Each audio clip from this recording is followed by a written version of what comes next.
All right, let's dive in. Today, we're tackling a massive piece of legislation that pretty much dictates how business gets done in India, the Companies Act of 2013.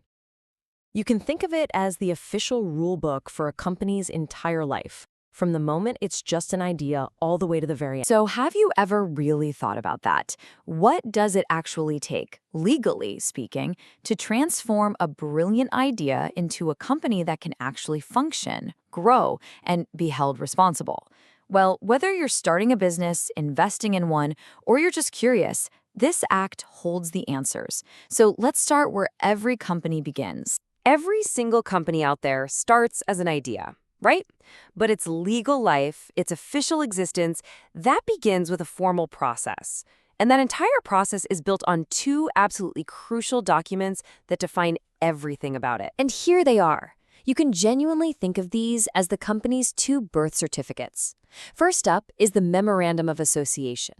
That's the public-facing charter, the what and the why. It tells the entire world what the company plans to do. Then you've got the Articles of Association. This is the how. It's the internal, day-to-day rulebook for how the company's actually managed.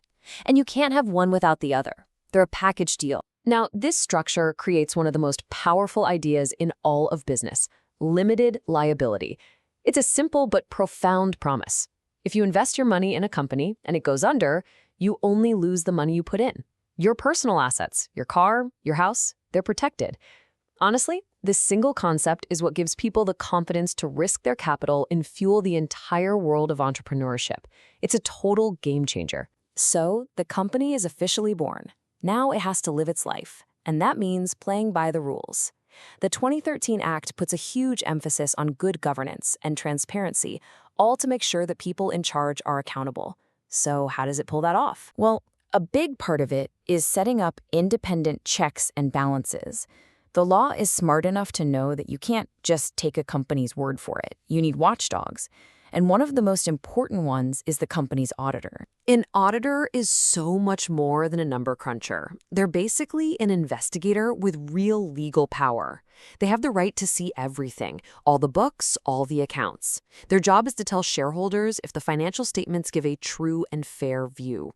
But look at that last point, the duty to report major fraud directly to the government. This is huge. It means they can go over the heads of the very managers they're investigating.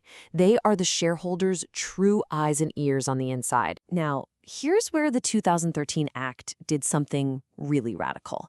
It went beyond just money and rules and actually introduced the idea that big, successful companies have a formal legal duty to the society around them. And that whole revolutionary idea, well, it pretty much boils down to this one single number: 2%.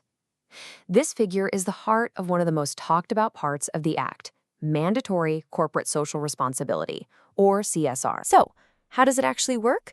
Well, if a company is big enough to meet certain profit or size thresholds, it must create a CSR committee at the board level. That committee's job is to make sure the company spends at least 2% of its recent average profits on social projects. And if it doesn't, it has to publicly report and explain why not.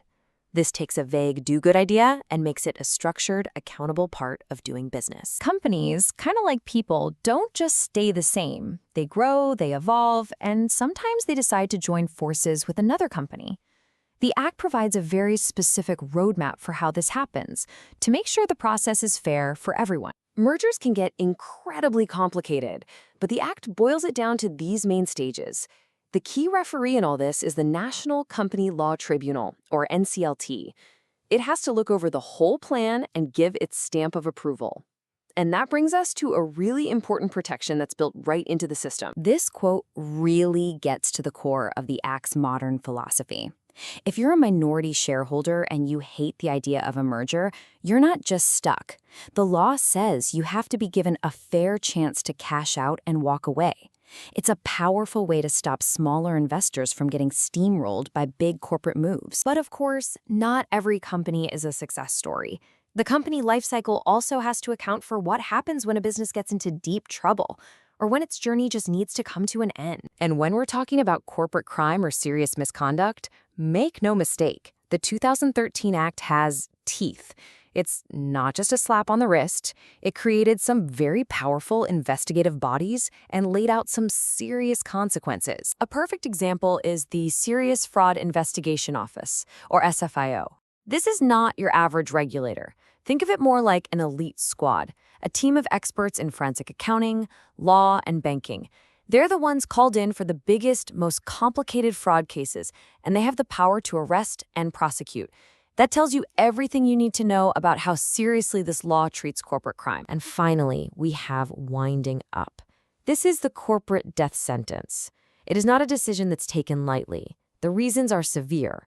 We're talking about outright fraud, acting against the interest of the nation, or even just failing to file basic paperwork for 5 years straight. It's the ultimate power the tribunal has to just pull a toxic or defunct company right out of the system. Okay, so let's zoom out. What does all of this mean when you put it together? The 2013 Act wasn't just a minor update. It was a fundamental shift in thinking about what a company is and what it owes to society. And critically, this law isn't set in stone.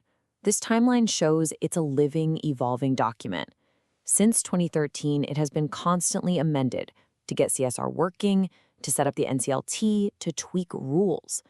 It's designed to be a modern framework that can adapt as the economy changes. This shift in philosophy becomes crystal clear when you compare the new law to the old one from 1956.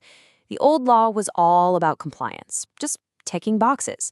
The new act is about governance, accountability, and the rights of all stakeholders. It moved legal battles to one central place, the NCLT, and it put real muscle behind big ideas like CSR and protecting minority investors.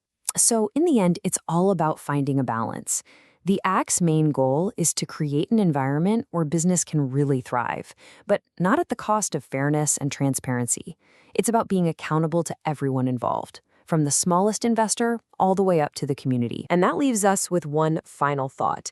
The business world is changing faster than ever before. You've got AI, the gig economy, all kinds of new challenges. So, how does this rulebook need to adapt for the companies of tomorrow? What will corporate responsibility even look like then? That's a huge question that everyone will be grappling with for years to come. Thanks for joining us.